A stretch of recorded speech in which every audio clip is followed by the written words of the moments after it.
자, 여러분 이어서 보도록 하겠습니다. 10페이지 보시면 양가로 2번에 등록면허세 세율입니다. 등록면허세는 부동산 등기할 때 표준세율 정도입니다. 그래서 지자체장이 표준세율의 50% 범위 내에서 가감 조정할 수 있고요. 다만 참고적으로 보면 부동산 등기, 이위 등기 등록이요, 선박 등기나 자동차 등록이나 법인 등기 같은 것들은 일정 세율 정해요. 그래서 탄력세율 정할 수 없고요. 자, 등록면허세에서 소유권에 관한 등기요. 원래는 소유권에 관한 등기가 나오면 안 되잖아요. 취득을 원인으로 하는 등기 등록 내용은 취득세로 통합됐고, 그래서 등록에 대한 등록면허세 등록에는 취득을 원인으로 하는 등기 등록은 원칙 제외되는데, 근데 소유권 보존 이전 이렇게 소유권에 관한 등기는 취득을 원인으로 하는 등기니까 원래 나오면 안 되는데 왜 나와 있느냐, 이런 의문점을 여러분이 가져야 되는데 항상 안 가지니까 제가 알려드린다고 그랬잖아요. 자, 그래서 우리가 소유권에 관한 등기, 보존 등기만, 이전 등기만 할 때 등록면허세가 부과되는데, 우리가 취득세 제척기간이 경과했다거나 취득세 면세점이 적용된다거나 등등 이런 경우에 취득세는 부과하지 않지만 등록은 공짜로 줄 수 없잖아요. 이럴 때 등기만 할 때 등록면허세 세율입니다. 이럴 때 소유권 보존 등기요. 일단 그 맨 왼쪽을 보시면 소유권에 관한 등기, 가등기, 지상권 설정 등기, 머리 글자를 따서 소, 가, 지 없는 애들은 꼭 등록면허세 과세입준을 뭘로 하려고 소가지 부린다? 부동산 가액이요. 다 그래서 과세입준은 부동산 가액인데, 세율을 보니까 특히 소유권에 관한 등기는 과세표준은 다 부동산 가액인데 세율이 다 달라요. 그랬을 때 소유권 보존 등기 등록면허세 세율은 우리 어떻게 했어요? 버팔로 구두의 짝퉁 구두, 무슨 구두? 보팔.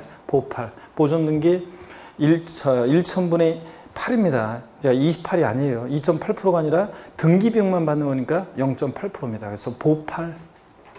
유상으로 인한 소유권 이전 등기는 60, 20. 취득세 외운 거에서 세율 외운 거에서 무조건 뒤에 겁니다. 이거 등기 비용만 받는 거고 무조건 뒤에 거. 60, 20. 1,000분의 20, 2%.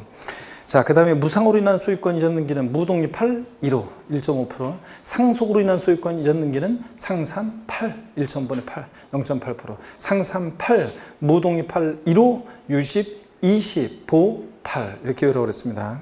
가등기는 둘 다 돼요. 부동산, 소가지 없는 애들이니까 부동산 가액인데 부동산 가액 또는 채권 금액에 소유권 이해 권리들은 세율 다 똑같죠? 0.2%, 1,000분의 1호 다 똑같습니다. 지상권 설정 등기 소가지 없는 애들이니까 부동산 가격이 0.2, 지역권 설정 등기는 승역지 아니고 뭐 요역지 가격이 0.2, 저당권, 경매 신청, 가압류, 가처분 등기는 돈 빌려주고 못 받을까 봐 못 받을 때는 것들이죠. 채권 금액을 보존하기 위해서 하는 거니까 채권 금액이 0.2. 그 다음에 전세권 설정 등기 전세 금액이 0.2. 임차권 설정 등기는 월 임대차 금액이 0.2. 임차 보증금 아니고 월 임대차 금액이 0.2. 그 다음에 그 밖의 등기, 각종의 말소 등기나 변경 등기, 토지 합병 하필 등기, 담보물 추가 등기는 뭘 과세 표현한다? 건당 얼마요? 6,000원이요. 건당 6,000원. 자, 이렇게 해서 말소 등기, 변경 등기, 각종의 말소 등기나 변경 등기, 토지 합병 하필 등기, 또 담보물 추가 등기, 건수가 과세 표준되는 것도 알아두셔야 되고요.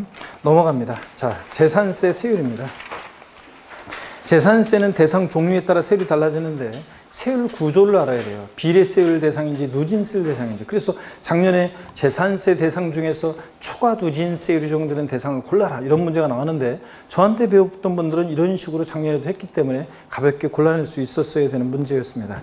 토지 세율 구조는 어떻게 배우냐? 분비는 종로에 갔더니 별로였더라. 이렇게 배웠죠? 분비, 종로, 별로예요. 분비는 종로에 갔더니 별로였더라. 그래서 분리대상 토지는 비례세율이고 종합과 별도 합산대상 토지는 누진세율인데 분리대상 토지는 세율에 따라 세분화해서 외웠습니다. 표준세율을. 007, 빵24, 비례세율. 이렇게 외웠잖아요. 007, 빵24, 비례세율. 007% 우리 분리대상 토지 분비인데 비례세율 구조로 되어 있는데 007% 어떤 게 007%입니까? 007 빵24에서 자, 007% 어떤 게 007%예요? 농지, 그 다음에 목장, 예외적인 임야 007%. 빵2%는 어떤 거예요?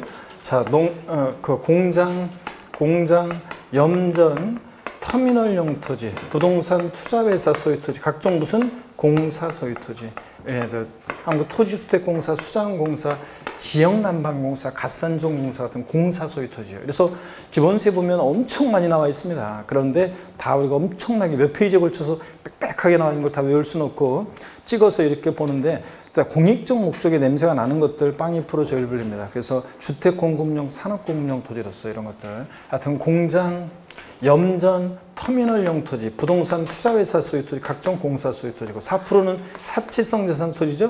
니네들 한번 죽어봐라. 사치성 재산 4%인데 고급 오락장용 토지나 골프장용 토지가 4%라고 그랬습니다. 그래서 분리상 토지는 007, 빵이 4, 비례세 이렇게. 그 다음에 종합과 별도 합산 대상 토지 종류별로인데 종합 합산 대상 토지는 누진세율인데 소유자별로 종합은 종합끼리 합산해서 3단계 초과 누진세율 정되고 별도 합산 대상 토지는 별도끼리 소유자별로 역시 당해 시군구 하나 구형된 토지를 합산해서 3단계 초과수율입니다. 자, 그래서 토지세율 구조 다시 어떻게 본다고요? 분비는 종류에 갔더니 별로였더라. 건축물은 건비, 비례세 구조로만 되어 있습니다. 그래서 건축물, 일반 건축물은 0.2에서 0.4%까지 초과 3단계 초과 누진세율 정도된다. 무조건 틀려요. 건축물은 건비, 비례세 구조로만 되어 있고. 자, 젊은 엄마가 애들 이름 부르는 거로 외웠습니다. 어떻게 외웠어요? 025, 05, 125세요. 안 오면 주거 비례세. 이렇게 외웠죠, 여러분들? 그래서 025, 05, 125세요. 안 오면 주거 비례세 이렇게 외웠잖아요. 025, 05, 125세요. 안 오면 주거 비례세 이렇게 외웠습니다. 025는 일반 건축물이고 05 시지역의 주거지역 내 공장용 건축물, 시지역의 주거지역 내 공장. 또 125세는 025% 표준세율의 5배인데 과미력적 원형 내 공장 신증설 시 공장용 건축물. 안 오면 주거 4%는 사실성재산 건축물이에요. 자, 그래서 건축물 건비인데 어떻게 외운다? 025, 05 125세요. 안 하면 주거 비례세 이렇게 였습니다. 주택은 별장과 별장 2주택으로 나눠서 별장은 4% 비례세율이고 별장 이외의 일반 주택은 최저와 최고를 외워야 돼요. 01, 04. 01, 04. 몇 단계 과표관? 4단계 초과 누진세율 정합니다. 최저 0.1에서 최고 0.4%까지 01, 04, 4단계 초과수율이고. 자, 여러 개 주택이 있더라도 주택별로 각각 세율 정합니다. 소유자별 합산하지 않습니다. 자, 동일한 시군구랑 구역 내 갑이라는 사람이 A주택, B주택이 있어도 주택별로 각각이지 소유자별 합산하지 않습니다. 별장은 4% 고율 세율을 정하는데 고주택은 일반 주택과 똑같이 01, 04, 4단계 초과수율이라는 거. 그래서 고주택 4% 세율을 고율의 세율을 정한다면 틀려요. 별장과 구별하시고. 자, 그 다음에 이제 선박 항공기는 여기 적지 않았지만 선박과 항공기는 0.3%예요. 1,000분의 3, 0.3% 비례세율인데 0.3% 비례세율인데 고급 선박이 최고 높죠? 재산세에서 최고 높습니다. 몇 프로? 5%. 1,000분의 50이고요. 그래서 여기 선박 항공기는 제가 뺐지만 선박 항공기 0.3% 비례세율이고 고급 선박은 5%고 이런 것들도 추가해서 다시 한번 보시고 그 다음에 계속해서 봅니다. 종부세 세율입니다. 종합부동산세 세율은 주택군요. 주택 수에 따라 달라지는데 2주택 이하다. 조성상 지역을 제외한 2주택 이하다. 빵5, 27. 내년에 바뀌지만 올해까지는 빵5, 27, 6단계 초과수율이고 3주택 이상 또는 조성상 지역 내 2주택은 빵6, 32. 0.6에서 3.2. 빵6, 32, 6단계 초과수율입니다. 빵6, 32. 그 다음에 별도나 종합합산 대상 토지는 그냥 3단계 초과 누진세율이다. 이것만 아시면 되고요. 양도세 세율입니다. 양도세는 하나의 자산이 다음에 따른 세율 중 둘 이상 세율당할 때는 해당 세율 중에서 계산한 양도세 산출수액 중에서 어떤 거? 큰 것을 그 세율로 합니다. 자, 그래서 양도세 세율은 대상 종류에 따라 달라질 때 토지, 건물, 부동산에 관한 권리는 세율이 같이 가는데 주택과 저업인 주거는 따로 세율 적용되고요. 미등기 양도했다 70%고 토지, 건물, 부동산에 관한 권리 등기됐다. 보유한에 따라 달라지죠. 1년 미만이면 50%, 1년 이상 2년 미만이면 원칙적으로 40%고요. 2년 이상 보였을 때 6에 42%인데 사실은 토지, 건물, 부동산에 관한 권리, 기타 자산 이런 애들은 기본적으로 6에서 42%가 적용돼요. 그래서 기본세율이라고 해서 과표 크기에 따라 6에 42%가 적용되는데 다만 예외적으로 1년 미만이면 50%, 1년 이상 2년 미만이면 40% 이렇게 정되는 거예요. 그래서 그 1년 미만 보유할 때 일반적으로 50%고 자, 비삼용 토지는 근데 기본 세율에다가 10%를 할증하잖아요. 그래서 16에서 52%까지 적용돼요. 그러니까 비상용 토지는 1년 미만일 때 예외적으로 또 50%도 적용되잖아요. 그러니까 50%하고 원래 기본적으로 16에서 52%가 적용돼요. 그러니까 비교해서 기업과 대인 둘 중 어떤 거 각각 세율 중에서 산출세 구한 다음에 둘 중 어떤 거 큰 것을 그 세율로 하고요. 자, 1년 이상 2년 미만 보였다. 일반적인 경우 6에서 42% 기본 세율에다가 1년 이상 2년 미만일 때는 40%가 적용되니까 둘 중 또 각각 세율 중에서 큰 거로 합니다. 자, 그래서 시험 문제에서는 이렇게 복잡하게 이렇게 물어보지 않기 위해서 자, 초과 누진세율보다는 뭐 큰 것으로 한다. 단서 조건이에요. 아니면 초과 누진세율과의 비교 세율은 고려하지 않는다. 뭐 이런 식으로 시험 문제가 나와요. 그래서 하여튼 기본적으로 6에서 42%인데 1년 미만이면 50%, 1년 이상 2년 미만 40%, 2년 이상일 때는 6에서 42%, 비삼용토는 여기다 10% 할증해가지고 16에서 52%까지 실단계 초과 누진세율이 적용된다. 이렇게 알아두시면 된다고 그랬습니다. 그 다음에 꼭 표시 봅니다. 부동산에 관한 권리 중에서 주택법에 따른 조정대상 지역 내 입주자로 선정된 지위, 분양권을 전매했을 때는 보유기간 관계없이 50% 세율이 적용됩니다. 1년 이상 2년 미만이든 2년 이상이든 분양권, 조정상 지역 내 분양권은 무조건 50%예요. 작년 시험에 나왔었는데 단 근데 예외가 있습니다. 고유자가 조정상 지역 공고가 있은 날 이전에 주택입자로 선정된 지위를 양도하기 위해서 매매계약을 체결하고 계약금을 지급한 사실이 증빙서류에서 확인된다거나 아니면 30세 이상의 무주택자거나 30세 미만 무주택자로서 배우자가 없는 경우, 자, 있는 경우, 배우자가 있는 경우 30세 미만의 자, 이런 애들은 이렇게 무조건 50% 중과세율 대상에서 제외합니다. 이때는 이제 그러면 보유기간에 따라 1년 미만이면 원래 분양권 1년 미만이면 50%, 1년 이상 2년 미만이면 40%, 2년 이상일 때 6에서 42% 이걸 적용합니다. 자, 근데 다만 조정상 이거는 예외를 제외하고서는 조정상 지역내에서 분양권을 전매하면 무조건 50%고요. 자, 그럼 예외가 있다는 거. 자, 알아두시고 12페이지로 갑니다. 12페이지 보니까 주택 및 조합원 입주권이요. 1년 미등기는 무조건 70%고 1년 미만이다 그러면 40%입니다. 주택은. 토지 건물 부동산에 관한 권리는 1년 미만이면 50%잖아요. 근데 주택 조합 입주권은 1년 미만이면 40%입니다. 근데 기본적으로 원래 이런 애들은 6에서 42%가 적용되기 때문에 비교해가지고 둘 중 큰 세고로 합니다. 1년 이상 보였을 때는 6에서 42% 7단계 총원수율이 적용되고요. 그 다음에 조정상 지역 내 1세대 2주택일 때는 기본세율에다가 몇 프로 할증해? 10% 할증하고 16에서 52%.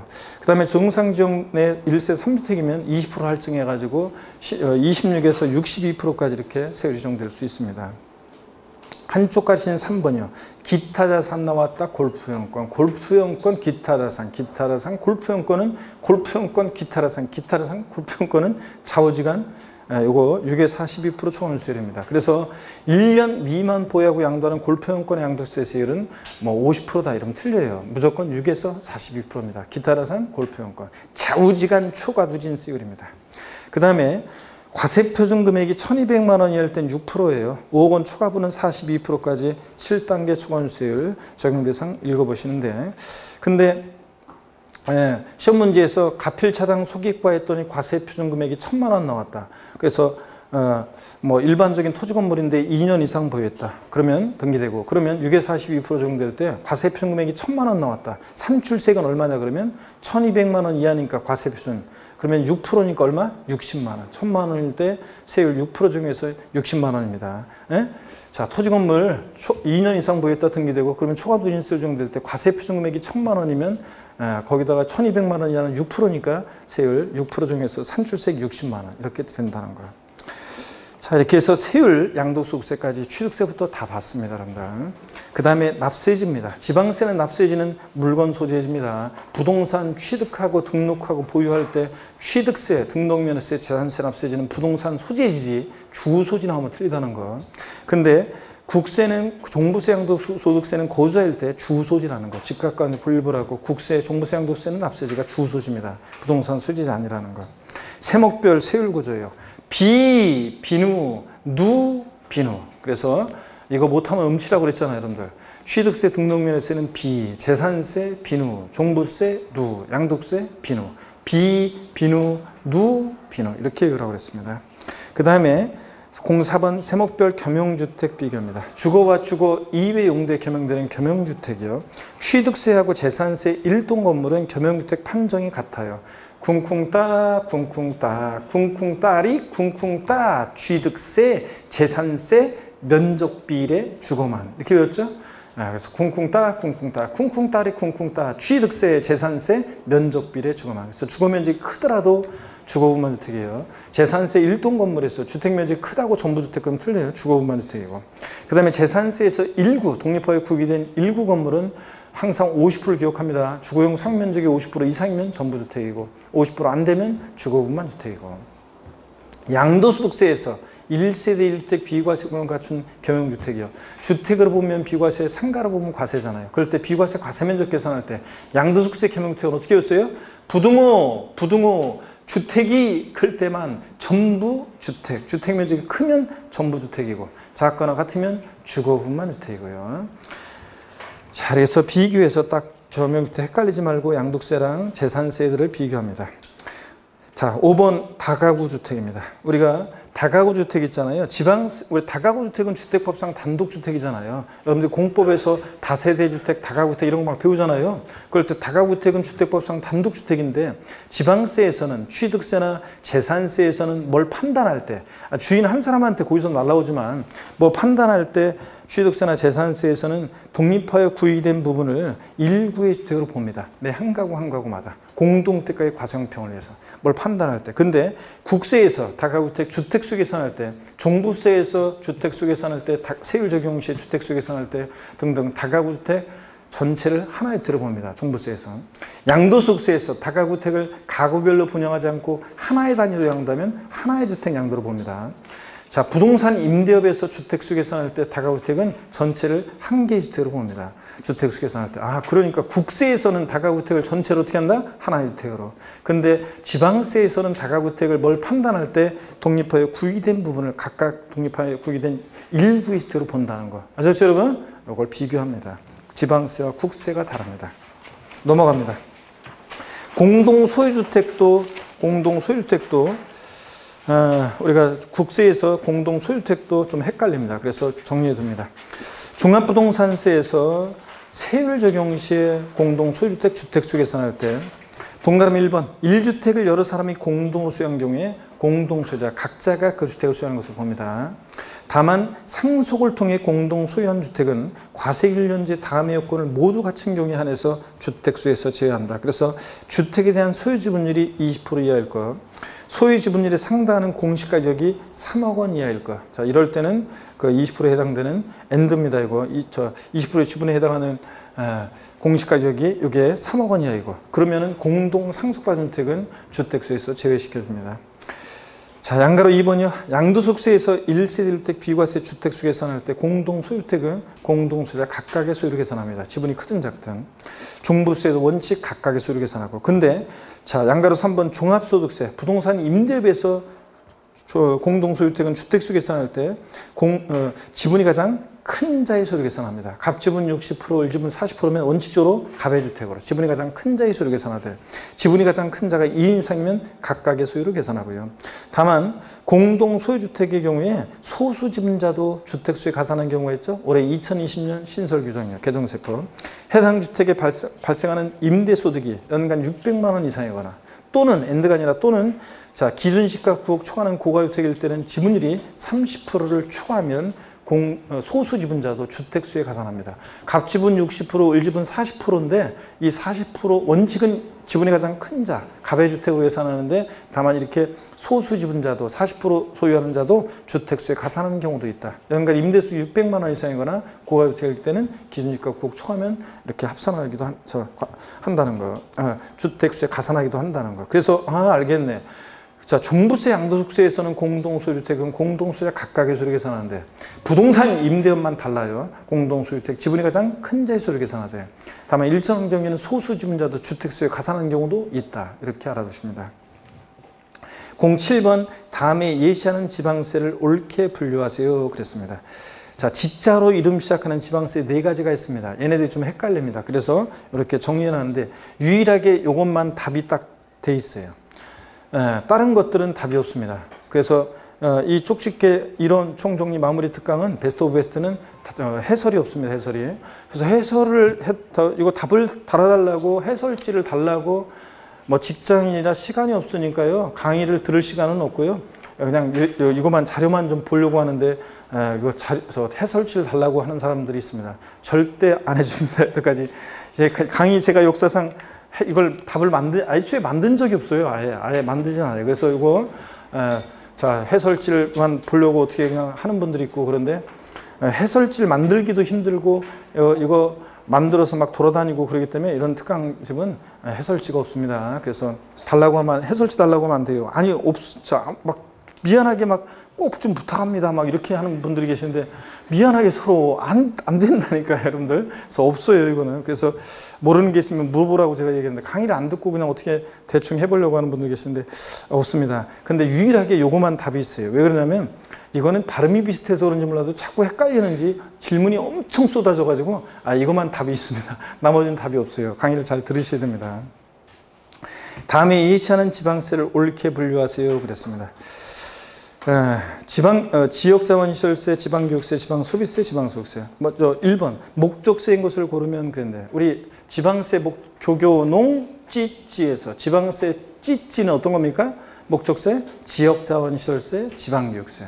얘들이 목적세입니다. 부가세인 것을 모두 고르면 그런데 자 지방세 중에서 목적세고 부가세인 세금은 어떤 거예요? 지방교육세.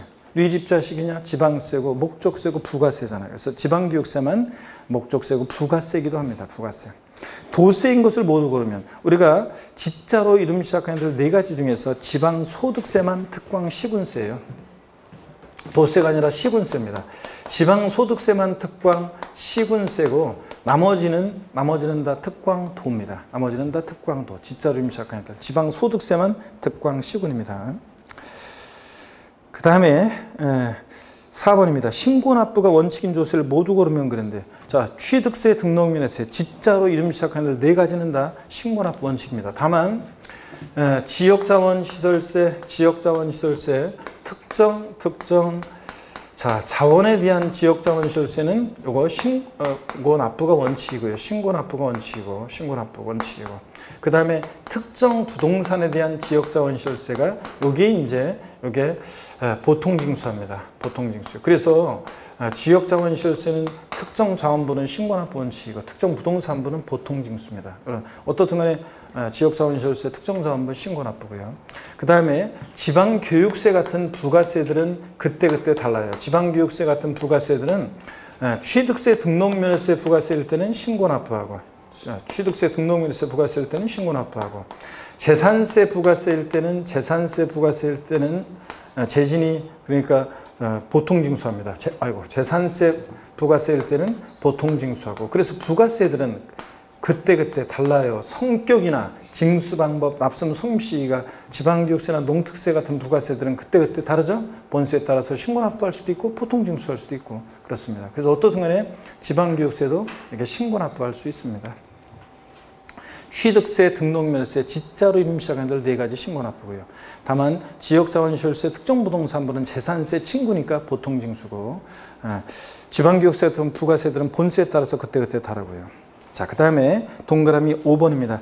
소액징수면제 규정인 것을 모두 고르면 자 재산세, 그리고 지역자원시설세, 그리고 지방소득세가 소액징수면제 정도입니다. 거기서 장당세가 얼마요? 2,000원 미만은 징수하는데 이거고.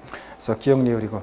그 다음에 재산세와 납기가 같을 때 재산세, 납세, 고지세 나란히 적어서 병기에서 납세, 고지할 수 있는 세금은 어떤 겁니까? 지역자원시설세. 그것도 정확히 얘기하면 특정 부동산부만. 지역자원시설세 특정 자원분이 아니에요. 재산세 친구, 재산세처럼 보통징수하고 납기가 같을 때 재산세, 고지세 나란히 적어서 병기, 고지할 수 있는 세금은 지역자원시설세 특정 부동산분이에요. 자원분이 아니에요. 자, 그래서 정확히 적어 놓으셔야 돼요. 특정 부동산분, 지역자원시설세가 재산세, 고지세에 병기 고지될 수 있다. 이렇게. 자, 넘어갑니다. 자, 이렇게 해서 우리가 파트 2 세목별 종합을 받고 파트 3 지방세입니다, 여러분. 지방세에서 우리가 이제 취득세, 선언 문제가 출제가 되죠? 네, 취득세부터 또 보도록 하는데, 다 보기 전에 고개를 드시고요. 오늘 일단 이게 원래 이거는 이제 파이널 이제 우리가 이제 총령이 진짜 특강이잖아요. 그래서 오늘 하고 그 다음에 다음 주까지 해가지고 우리가 특강을 하는 이거 마치는데 오늘하고 다음 주요. 그래서 요거 일단 기본적으로 3시간 반씩 해서 원래 7시간 정도로 이게 잡혀 있어요. 그래서 원래 그 정신없이 했을 때 3시간 반이기 때문에 우리가 오늘 일단 기본적으로는 2시까지 한다 이렇게 생각하시고 4시간 한다 생각하시고 보시면 되겠습니다. 다시 고기를 드시고 또 스트레칭 또 한번 합니다. 아이고, 자 반대로 돌리시고 허리도 좌로 우로 돌립니다, 여러분들. 기지개도 화끈하게 제끼시고 어깨 돌리시고요. 저는 추석 명절 때 철저히 방역 수칙에 따라서 정부 방침에 따라서 아무데도 안 가고 아무데도 안 가고 집에만 있었습니다. 그래서 그러니까 완전히 뭐 집에만 있은 건 아니고 근처 그 공원은 갔으니까 뭐 집에만 있은 건 아니지만 거의 집에만 있은 거죠. 어디 안 가고. 그래서 그 집에만 있었습니다. 그래서 뭐 방역 수칙에 철저히 잘 따라서 지켰는데 어쨌든 간에 하여튼 뭐 이제 여러분들도 뭐 이제 남은 기간 동안에 이제 하여튼 건강 관리 잘하면서 하여튼 컨디션 관리 잘하면서 하여튼 가셔야 되겠습니다. 그 시험 보기 일주일 그때는 전 과목을 이렇게 쭉 돌려봐야 되는데 그럴 때 세법은 이렇게 어떻든 간에 전체적으로 요 특강집을 보시든 뭐 요약집 같은 것을 단권화된 요약집을 보시든 이렇게 뭔가 이론을 쭉 한번 이렇게 쭉 처음과 끝을 쫙 한번 정독해서 훑어보고 여러분들이 시험장 가시고요. 그 다음에 동영 모의고사라든가 이런 것 헷갈렸던 것들, 틀렸던 것들 이런 것들 다시 한번 정모의고사든 뭐든 틀렸던 것들 다시 한번 보시고 이렇게 점검하고요. 진짜 중요한 건데 암기 안 되는 것들은 A4 용지 같은 데다가 이렇게 적어 놓거나 아니면 시간 없으면 사진으로 찍어서라도 이렇게 갖고 있다가 적어 놨다가 그것은 시험 전날이나 시험 당일 아침에 볼 수 있는 것들을 미리 A4 용지로 미리 적어 놓으셔 가지고 그런 거 딱 아침에 시험 당일날 그런 걸 보셔야 되겠습니다, 여러분들. 그리고 올해 시험은 어떻든 간에 올해 시험은 1차 과목 같은 거 2차 같은 거 어렵게 나올 가능성이 높고 1차 과목은 어떻든 간에 계산 문제를 빼놓고 부동산 학개론 같은 거 먼저 풀고 민법 풀고 뭐 이런 식으로 하면 좋을 것 같고 2차 과목에서는 하여튼 중개사법을 하여튼 지문에 항상 제가 얘기하지만 2번에 답이 있어도 딱 찍고 넘어가지 말고 지문 체크해놓고 나머지 지문 다 읽어보시라고 그랬습니다. 지문 다 읽어보고 그래서 지문은 5개를 다 읽으면 시간이 부족해요. 그럴 때는 모자라는 시간은 공법에서 여러분들이 시간을 세이브하시면 됩니다. 어떻든 간에 공법 같은 것도 그렇고 우리가 교수님 맨날 강의하는 사람들도 낯선 그런 지문이나 낯선 그런 것들이 나오게 돼 있어요. 맨날 강의만 하고 맨날 이것만 하는 사람들도 낯선 게 나오는데 여러분들이 딱 봤을 때 모르는 게 나오는 건 당연해요. 세법도 운이 없으면 한두 문제는 의의 범위에서 이렇게 나오잖아요. 그러면 모르는 게 낯선 게 나오는 건 당연합니다. 그래서 그런 걸 나왔을 때 당황하지 않는 게 중요해요. 그냥 어떻든 간에 이런 것들은 한 30% 정도는 내가 잘 모르는 것도 나온다 이렇게 생각해가지고 모르는 게 나오면 빨리빨리 60%에 해당되는 똘똘한 것들을 맞춰야 된다는 생각을 갖고서 당하지 말고 공법 같은 거 특히 알면 알고 모르면 모르고 빨리빨리 찍고서 거기서 시간 세이브해가지고 공부 그동안 계속 해왔던 그런 지문에 대한 문제에 대한 것만 집중해서 보고 낯설고 잘 모르겠다 그러면 대충 잘 보고 잘 찍고 빨리빨리 넘어가가지고 이렇게 공법에서 시간 세이브하고요. 그 다음에 2교시에서는 2차 2교시에서는 하여튼 지적, 세법, 등기법 순으로 보시라고 그랬습니다.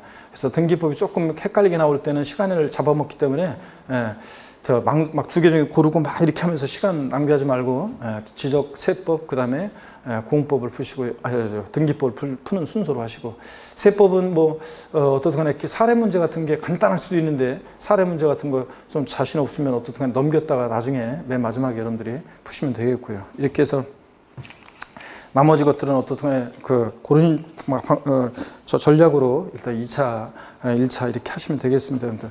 그래서 문제 모르는 게 나온 거에 대해서 당황해가지고 망치는 평상시 공부 잘했는데 꼭 실전에서 망치는 분들은 그 문제 푸는 거에 있어서 새가슴이어서 그래요. 모르는 문제가 나면 막 당황해가지고 막 식은땀이 나면서 막 까매지고 그래가지고 문제를 몇 번씩 읽고 막 그러면서 당황해가지고 막 망치는 분들이 있어요. 그래서 쉬운 것도 놓치고 막 이렇게 실수해가지고 이런 분들이 많은데 어떡하네. 모르는 게 나온 건 당연합니다, 여러분들. 예, 모르는 게 나온 건 당연하고 공법 같은 건 뭐 특히 여러분들이 전혀 못 보던 것도 뭐 그런 것들 뭐 등등해서 모르는 게 나온 게 막 깔려서 나옵니다. 그건 뭐 어쩔 수 없는 거고. 그래서 그 모르는 걸 잘 당황하지 말고 잘 제껴가지고 똘똘한 애들을 이렇게 맞추는 거예요. 손 잡아주는 거. 요게 이제 중요하다는 거. 그걸 계속 강조드립니다. 모르는 게 나온 게 당연하다. 모르는 문제가 한 30%는 깔려 나올 거다. 이런 마음의 준비를 하고 문제를 보세요. 아셨죠, 여러분들? 예. 그렇게 해서 당황하지 말고 문제를 푸시면 됩니다. 그래서 잘 그렇게 하면 배운 것으로 똘똘한 거 잘 골라내면 우리가 60%는 합격할 수 있습니다, 여러분들. 그 다음에 14페이지 우리 지방세 파트 3 취득세 01 1번 보겠습니다. 먼저 1번이요. 존속기간이 1년을 초과하지 않는 임시형 건축물이요. 사실성 자산 제외하고 을 취득한 경우에 취득세는 비과세한다. 앞동네 맞습니까, 여러분? 예? 임시건축물 사실성 자산 제외 꼭 확인하셔야 돼요.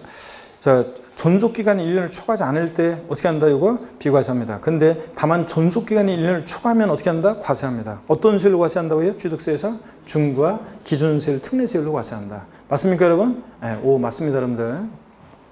그 다음에 2번에 보니까 다음 중 취득세 대상이 아닌 것은 모두 몇 개인가? 취득세 대상이 되면 자, O 아니면 X를 여기다 체크하면서 봅니다. 등기된 부동산 임차권.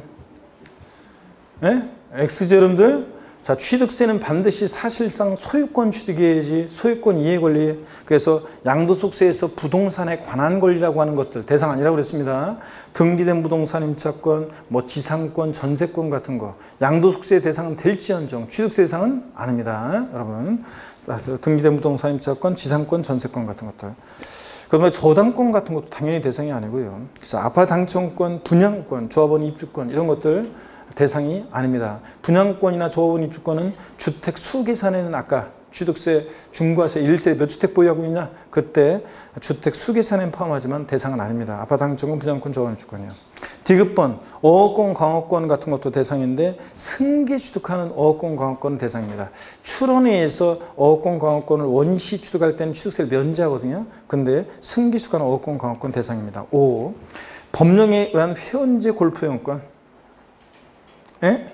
자, 골프, 콘도, 종합체육시설, 승마, 요트이용권 대상이 됩니다.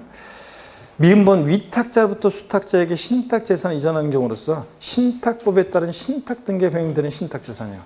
O, X요. 대상이면 O 아니면 X? X입니다. 신탁법에 의한 신탁재산이요. 위탁자에서 수탁자로 이전할 때 수탁자 믿고 맡은 것뿐이잖아요. 형식 취득으로 취득세 과세되지 않고 신탁계약 종료로 수탁자에서 위탁자로 이전할 때 위탁자의 취득 믿고 맡겼다가 돌려받은 것뿐인가 과세되지 않고 수탁자 변경으로 인한 신수탁자의 취득 얘도 믿고 맡은 것뿐인가 과세되지 않습니다. 결론 신탁법에 의한 신탁재산 취득 비과세입니다. 누가 취득하는지 잘 보셔야죠. 비읍번 골프 연습장으로 신고된 20타석 이상의 골프 연습장. 자, 건축물 그러면 건물뿐만 아니라 이런 골프 연습장 같은 레저시설, 레저시설 나왔다 골프 연습장 이런 시설물도 대상이 된다고 그랬습니다. 그래서 대상이 됩니다. 5. 자, 우리가 취득세 대상은 포항 영일만의 고향인 사람 스토리를 통해서 공부했어요.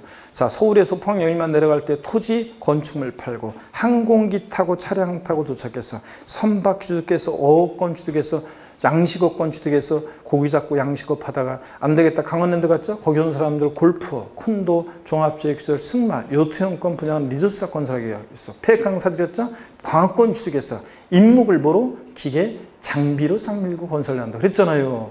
자, 이거 스토리. 그 다음에 그리고 소유권 이해 원리도 이런 거 아니라는 것들 잘 보시고요. 3번 보겠습니다. 선박사랑 계장비 종류 변경 또는 토지 지목을 사실상 변경함으로써 가액이 증가한 경우 이를 취득으로 본다. 맞습니다. 간주 취득이잖아요, 이거. 그래서 5. 반드시 지목 변경으로 가액의 증가가 있었어야 돼요. 하여튼 맞고. 그 다음에 4번 관계법령의 규정에 의한 등기 등록을 이행하지 아니한 경우라도 사실상 취득한 때는 이를 취득한 것으로 보고 이 포인트는 등기 등록을 이행하지 아니한 경우라도 이게 포인트죠. 실질과세원칙상 해당 취득 물건의 소유자 또는 양수인을 각각 취득자로 한다. 그래서 여러분들 다만 차, 기, 항, 산 얘네들은 뭐예요? 승계 취득의 경우에 한한다. 맞습니까, 여러분? 네, 오 맞습니다. 차기항소는 원시 취득은 과세한다 안 한다? 안 합니다. 현대자동차에서 완성차 만들었을 때 생각해 보세요. 원시 취득했을 때 취득세 부과하면 소비자들에게 전가시키니까 차기항소는 승계수기 안 한다. 맞고요. 4번. 5번 취득세에서 취득이란 매매, 교환, 상속, 증여, 기부, 법인의 현물 출자, 건축, 개수, 공유수면, 매립간 취득한 토지소송 등과 이와 유사한 취득으로서 원시 취득, 수용재결로 취득하는 경우 등 과세상이 이미 존재하는 상태에서 취득하는 경우 제외하고 원래부터 있었던 건 안 돼요. 새로이 소유권을 창출해야지. 원시 취득, 승계 취득, 유상무상의 모든 취득을 말한다. 맞죠, 여러분들? 오, 맞습니다. 자, 취득세는 원시, 승계, 유상무상 불문합니다, 여러분들. 자, 일체 취득을 말합니다. 사실상 취득만 하면. 6번, 도시 및 주거환경 정비법상 주택 재건축조합이 해당 조합원용으로 취득하는 조합주택용 부동산은 자, 공동주택과 부대, 복리시설 및 부속토를 말하며 조합원에게 귀속되지 않은 부동산은 제외하고 하여튼 조합원용으로 취득하는 조합주택용 부동산은 누가 취득한 걸로 본다? 조합원이 취득한 걸로 본다. 맞죠, 여러분들? 자, 조합원의 비조합원용 부동산은 요거 제외한다고 했는데 누가 납세문제가 돼요? 비조합원용 부동산은 제외하는데 누구? 조합. 그래서 제외한다고 했는데 비조합원용 부동산은 누구냐? 조합이 납세문제가 됩니다. 그래서 조합이 납세문제고 비조합원용 부동산은 조합이 납세문제고 조합원용 부동산은 누구고? 조합원이고 조합원용 부동산은 조합원이. 자, 그래서 6번 5 맞습니다. 7번 보시니까요. 상속으로 취득한 부동산에 대한 취득세 납세문제는 주된 상속자이다. O, X요. X입니다. 상속을 취득한 자산은 누가 납세문제예요? 상속인 각자. 대한이, 민국이, 만세, 각자지.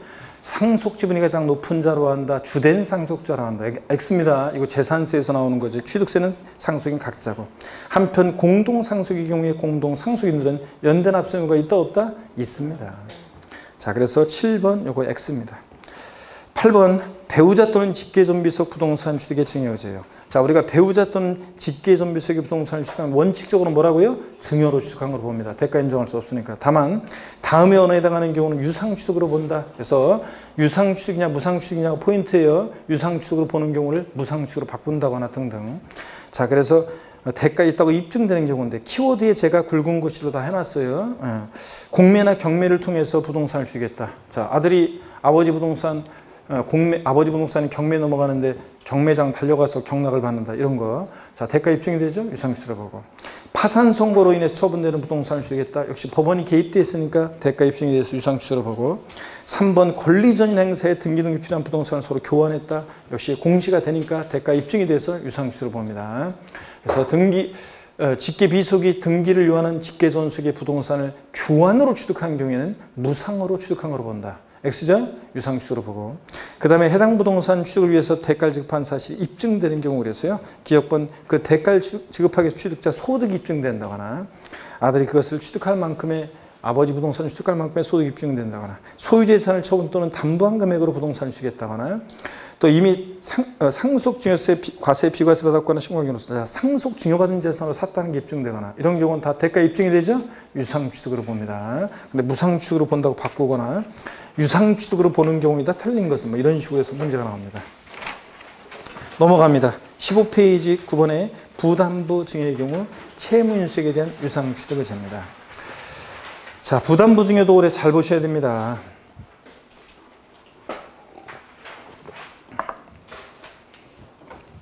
보시니까 부담부 증여요. 동그라미 1번입니다.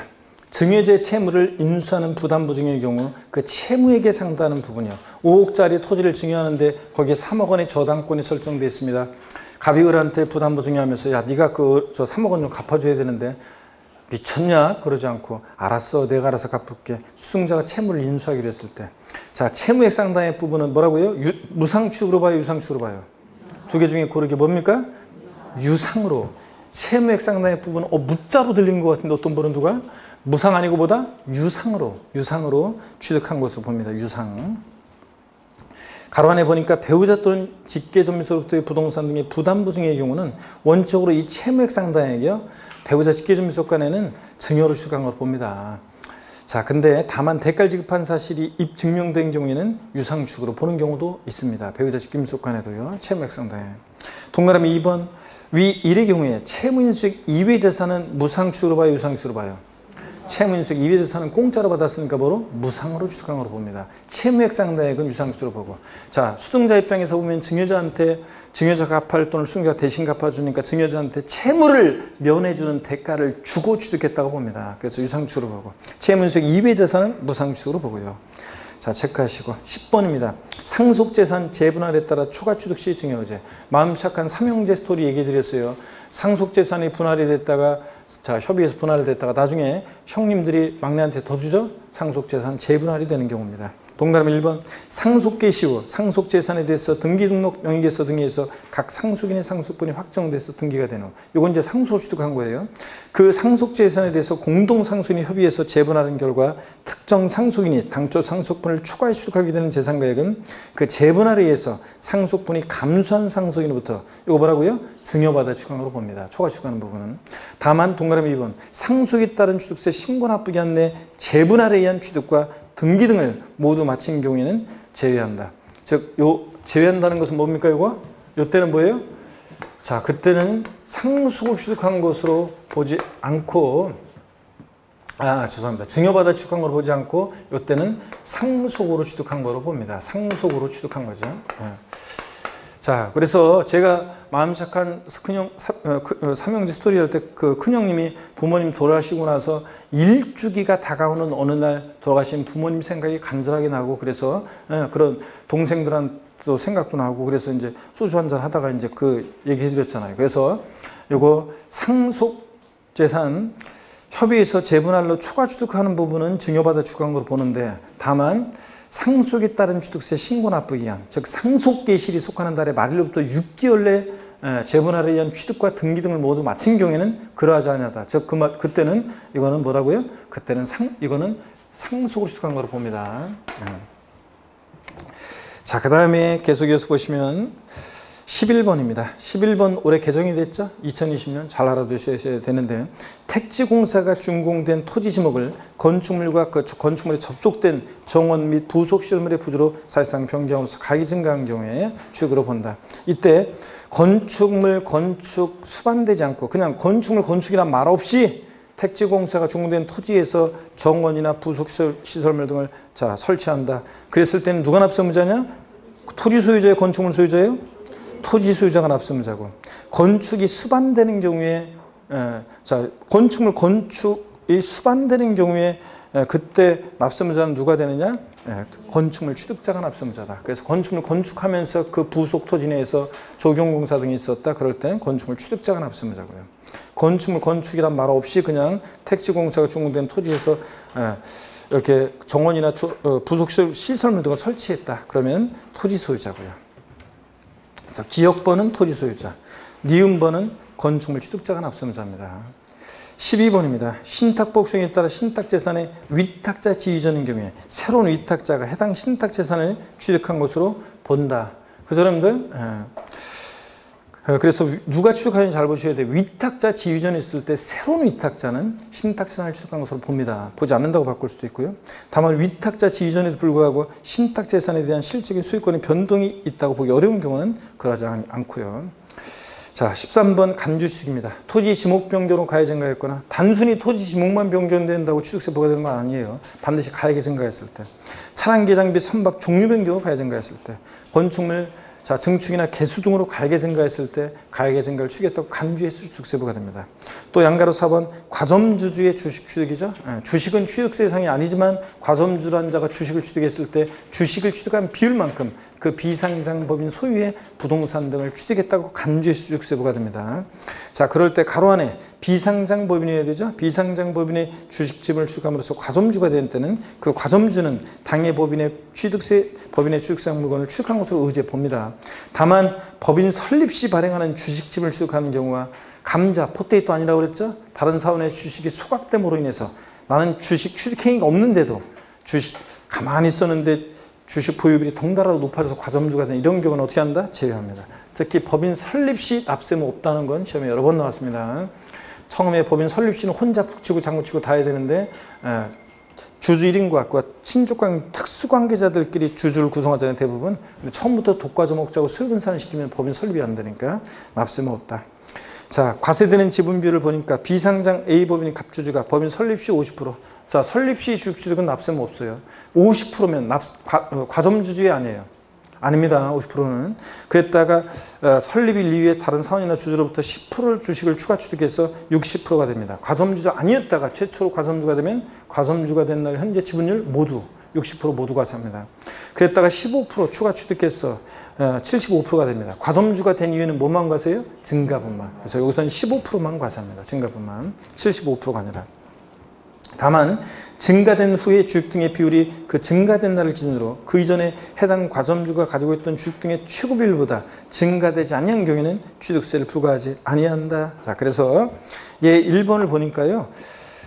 70% 그 이전의 과정은 생략하고요. 70%였어요. 그랬다가 60%로 줄었어요. 여전히 과점주입니다. 5% 추가 취득했습니다. 그래서 60에서 65%, 5% 증가된 날 기준으로 그 이전에 최고 비율이 70%였다면 취득세 과세되는 지분 비율은 몇 프로입니까? 0%입니다, 여러분. 자, 그래서 왜냐하면 최고 비율 70%보다 65% 증가했어요? 안 했어요? 안 했으니까. 납세무가 있다 없다? 없다. 그래서 주식은 증감 변동하니까 최고 비율보다 늘어난 것만 과세하겠다는 얘기입니다. 예, 2번을 봅니다. 법인 설립 시 60%였습니다. 10%를 추가 주식에 70%가 됐을 때 몇 프로만 과세한다? 10%만. 왜냐? 설립 시 주식 취득은 과세 안 해요. 60%는. 근데 이미 과점주는 돼 있잖아요. 이미 과점주가 돼 있기 때문에 과점주가 된 이후에는 뭐만 과세해요? 증가분만. 그래서 70%가 아니라 10%만 과세합니다. 증가분만. 의문점 갖지 말고 그냥 이렇게 딱 알아두세요. 그냥 외워두세요. 예, 3번입니다. 과점주였던 자가 자, 주식을 양도해서 40% 과점주가 아니게 됐어요. 그랬다가 주식을 추가 취득해서 70% 과점주가 다시 됐습니다. 60, 40, 70%예요. 과점주였다가 아니게 됐다가 다시 됐습니다. 자, 이랬을 때는 그 이전에 과점주가 된 당시 주식 지분 비율보다 증가된 경우에 한해서 그 증가된 분만을 취득으로가 취득세를 과세한다. 그래서 여러분요. 60, 40, 70%면 과점주 여수대 비율과 다시 된 비율 60%와 70%를 비교해서 몇 프로? 10%만 과세합니다. 단 다시 과점주가 된 당시 주식 지분 비율이 그 이전에 과점주가 된 당시 주식 지분 비율보다 증가되지 않은 경우에는 납세무가 있다 없다? 없다는 거. 그래서 얘 4번을 봅니다. 60%였다가 주식 양도에서 40% 과점주 아니게 됐어요. 그랬다가 15% 추가 추가해서 55%예요. 60, 40, 55% 됐습니다. 이때는 과점주 여수대 비율 60%와 다시 된 비율 55%를 비교해요. 증가가 있어요? 없으니까 이때는 납세무가 없습니다. 0%고요. 넘어갑니다. 자, 16페이지 보겠습니다. 16페이지 예 5번을 봅니다. 예 5번은 좀 깊은 내용이어서 이런 것까지 물어볼 가능성이 높진 않지만 작년에 개정된 내용이라 한번 살짝 볼게요. 60%였다가요, 0% 주주의 지위를 상실했어요. 그러니까 단 한 주라도 보유했었어야지 과점주였다가 안 하겠다 다시 됐을 때 과점주 여수대 비율과 다시 된 비율을 비교하는 거지. 자, 전부 양도해가지고 0% 주주의 지위를 상실했다가 다시 70%가 됐을 때는 이때는 60%하고 70%를 비교하는 게 아니라 그냥 최초로 과점주가 된 것으로 봐가지고 70% 전체 과세합니다. 이거는.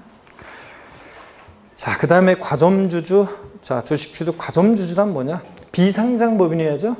코스닥 상장법인 포함해서 비상장법인의 주주 또는 사원 이름과 그와 친족 관계자들로서 그들의 소유식 금액 합계액이 전체에서 몇 프로? 50% 초과하면서 그에게 하는 권리를 실적으로 행사하는 자들을 말합니다. 딱 100분의 50인 주주는 과점주도 아니다? 아닙니다. 50% 초과 보여야 되고. 동그라미 2번 유가증권시장의 주식을 상장한 법인은 취득세 과세되지 않습니다. 유가증권시장에 상장한 법인은 과점주도 지멋대로 못하니까 비상장 법인이 됩니다. 3번 과점주들은 취득세에 대해서 연대납세무가 있다 없다? 두 중에 고르기예요. 있다 없다? 있습니다. 아까 공동상속의 경우에 공동상속인들은 취득세 납부에 대해서 연대납세무 있었잖아요. 과점주들도 연대납세무가 있습니다. 있다에 체크합니다. 납세무 성립 시기는 과점주가 된 시점입니다, 여러분. 자, 그리고 이제 14번부터 이제 14번 과점주주의 주식 취득 여기부터 이제 또 본격적으로 나오는데요. 잠깐 또 쉬었다가요. 과점주주의 주식 취득 여기부터 또 본격적으로 보겠습니다.